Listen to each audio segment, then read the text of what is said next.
Welcome back to another episode of Think Sit Bright, and for this, as a special occasion for me, my new novel, Devoured Universe, is now officially on the wall. It's not released yet, early September, but I wanted to talk about the Apollo missions to the moon because that is kind of what inspired a lot of the prequel to this book, Planet 8.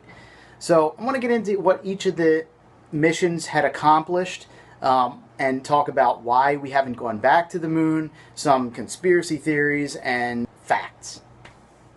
There were a lot of test flights before we even got anything into space.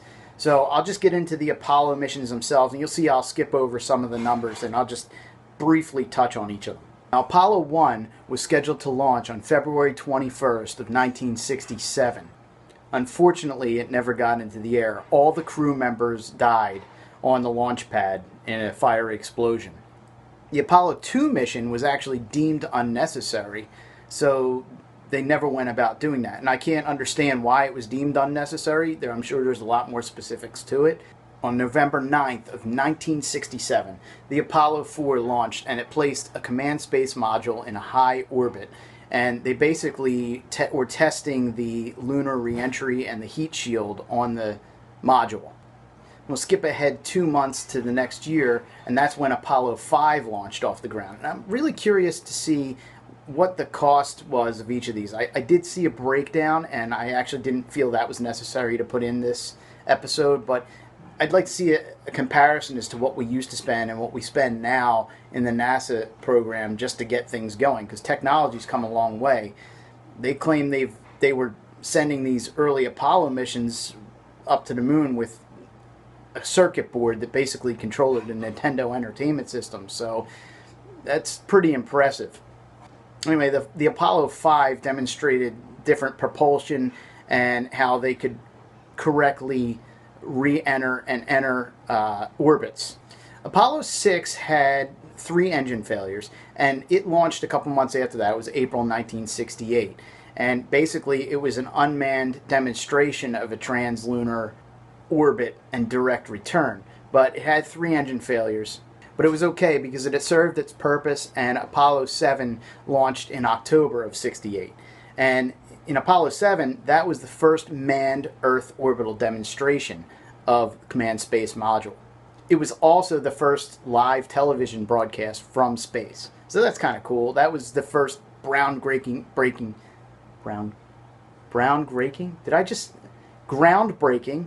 Thank you. I can speak now. Apollo 8 is really where it got interesting, and that was in December of 68 as well. A lot happened in 68. I mean, this was the year where moon exploration was at its peak. Apollo 8 was also manned, and it was the first flight to the moon itself. They orbited around the moon 10 times and did so in 20 hours. Apollo 9 came around in March of 69. That is when they were really testing the life support systems for outside the ship. So their spacesuits and being able to survive outside the ship for longer periods of time. The suits had to be designed slightly different just because there was going to be terrain involved for the lunar landing. In May of 69 is when Apollo 10 took off. And this was basically a dress rehearsal. They went up, they never actually landed, and that was never the intent. They dropped down to about 50,000 feet above the surface and skimmed around there and got a closer look at the surface of the moon. I'm sure I don't have to tell you about Apollo 11, but I'm going to anyway. That was the famous moon landing. That was Neil Armstrong, Buzz Aldrin, Mike Collins. It was July 1969, and that was the first manned mission. They landed in the Sea of Tranquility, which is what they basically called one of the craters and areas on the moon. There's actually names. If you look, I believe you can access Google Maps and find it, but if not, you can do a live satellite view of it. And you can see the different sections. There's actually like areas as if you were searching on Earth. They were only on the surface for 2 hours and 31 minutes or something like that, and they came back with samples. They were basically collecting moon rocks just to study what the surface was actually like. I think they came back with 47.5 pounds. 4 months later, Apollo 12 goes up, and this time they landed again. They did a little more time. This time they were there for 7 hours, 45 minutes, and they came back with 76 pounds of material and samples. That was the rest for 69. Then April of 1970, Apollo 13 went up. And that was the third landing attempt, but it was aborted near the moon. The crew actually had to use the landing module to re-enter Earth and get back safely. It wasn't until an almost whole year later, I guess because of the technical difficulties and budgets and everything, that Apollo 14 went up and they landed again. And this is the flight that Alan Shepard was on. And they came back with 94 pounds of samples this time and were there for 9 hours and 21 minutes. In summer of 71 is when Apollo 15 went up, and they landed for an extended period of time, and they had a rover, excuse me, and they landed in Hadley, Apennine. It's the surface time there, I think, was 18 hours and 33 minutes.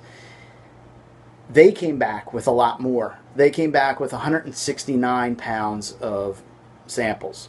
It was almost a year later that Apollo 16 went up, and they landed in the plain of Descartes for 20 hours and 14 minutes and returned with almost 210 pounds of rock, or samples, whatever you want to call it. Apollo 17 was the last time we were on the moon. It was in December of 1972. 22 hours, came back with over 243 pounds of samples. Now here's where all the conspiracies start to take place. And I'm not one to buy into many conspiracies, but there are a lot of them that are really convincing. And actually, the reason I had even written these books was because I read some of these conspiracies. So, Devoured Universe kind of doesn't really focus on Apollo that much, but Planet 8 did. I have a whole section there where I focus on what may have happened during the Apollo missions. Apollo 18 and 19 were stopped because of budget cuts. They were both scheduled to go up in 1972, but were canceled in September of 1970. Apollo 20 was actually supposed to be for a few months, and that was also canceled. Now, they still ran missions after that. They launched a few Skylabs up in space so they could monitor solar activity, lunar activity, and be up there for extended periods of time. There was also a test project of the Apollo program with a Soyuz program, and it was basically a collaboration between a couple different countries. They had issues because there was inadvertent entry of toxic gases into the cabins, and it brought threatening health risks to the astronauts. Now, they're the basic facts, and there's some really cool theories out there. Won't get into a whole lot of the moon landing never happened, because there's tons of substantial evidence that they did. Yes, there are some convincing things that they didn't, but there's way more that outweighs that. So yes, the Apollo landings happened. But there are some really other interesting things too. Were Apollo 18, 19, and 20 actually canceled? There's a movie out called Apollo 18, and it's one of those found footage films. I watched it a few years ago, and I'll tell you what, it was one of the best found footage films I ever saw. The movie claims to have used actual footage, but, you know, who knows? NASA denies that, but it was actually a really cool movie. So if you haven't seen that, I highly recommend checking it out. A guy named William Rutledge, who was attached to the NASA program, supposedly leaked information about Apollo 19 and 20. And he claims that the footage that he released was top secret. And Apollo 19's footage had crashed ship footage on the moon. And it showed images from above, the craters, and I believe there was even a close-up view of some of this stuff, because I saw something a while back, and I got to see if I can find what that was. But I saw something, and it was pretty cool to actually watch. Whether it was real or not, it was cool.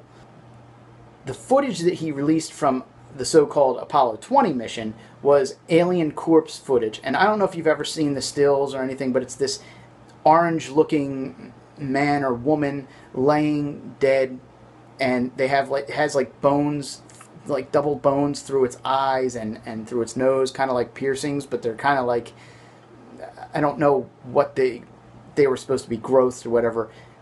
It looks like something made of clay. A lot of those old mummies look like stuff made of clay, and, you know, they could be real too, so who knows. The cool thing about that footage is it can't completely be discredited because the terrain matches the actual terrain, like the terrain outside the ship matches the terrain in the actual NASA photographs. So that's convincing too. Conspiracy theories are, that's all they are. They're conspiracy theories until someone can actually prove without a doubt that they're fact. It's just fun to think about. Now, if you go on and look at NASA's images of the moon, there are, and I found this, I said this years ago, there are parts of the moon that are actually blurred out, or they don't look normal. They look like they've been blurred and melded into the other. And I'll put a couple of these up in the slideshow afterwards. But there's just a lot of cool stuff. So I'm really curious as to what you think about this. What do you think about the Apollo missions? Comment. Make sure to tweet me, #ThinkSipRight. Email me, like, think, share. And I have one more thing to mention. I have a special thanks to give tonight to Philadelphia Distillery. They actually supplied me with something. When I was first coming up with the concept for Planet 8, I was sitting there sipping vodka. And I had always wanted to try absinthe. And here we are, and I'm doing an episode about the Apollo missions. So it was only right to partner up with Philadelphia Distillery on this one. Penn 1681 vodka, which they have an amazing looking bottle. It's a really cool bottle. Even when you're done drinking it, I'm keeping this thing. I'm definitely putting it on my shelves.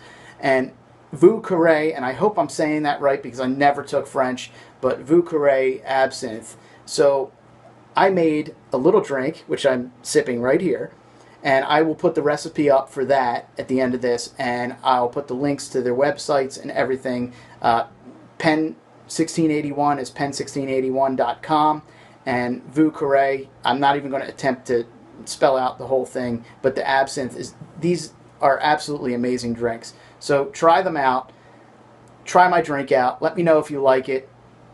Something I threw together, and it worked perfectly for this episode. So thanks again, thanks to all you viewers, and stay tuned.